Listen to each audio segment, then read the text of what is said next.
Vice ganda, nagbigay ng makatotohanang mensahe sa QC Pride Month.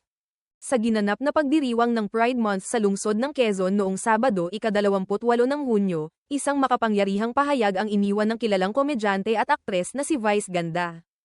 Sa harap ng napakaraming miyembro ng LGBTQ+ community at mga taga-suporta nito, binigyang diin ni Vice ang kahalagahan ng pagkakapantay-pantay at ang tunay na diwa ng pagiging bahagi ng komunidad.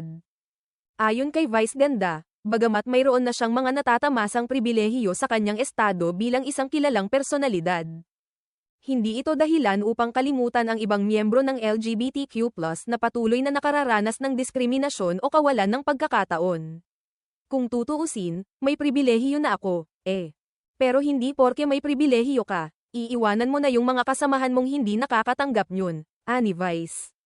Hindi porke matanda ka na, at may pera ka na, iiwanan mo yung mga tulad mo na hindi nakakakuha ng pribilehiyong nakukuha mo. Dahil ang pribilehiyo ngayon ay hindi dapat maging pribilehiyo mo lang, dapat maging karapatan yan ng bawat isa, dagdag pa niya. Ang mensaheng ito ay tumama sa damdamin ng maraming netizen at mabilis na kumalat sa social media, lalo na sa X, dating Twitter.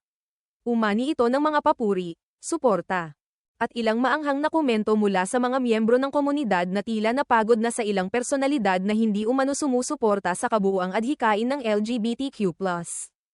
And this is why Meme Vice is the real LGBTQ+ icon, louder meme.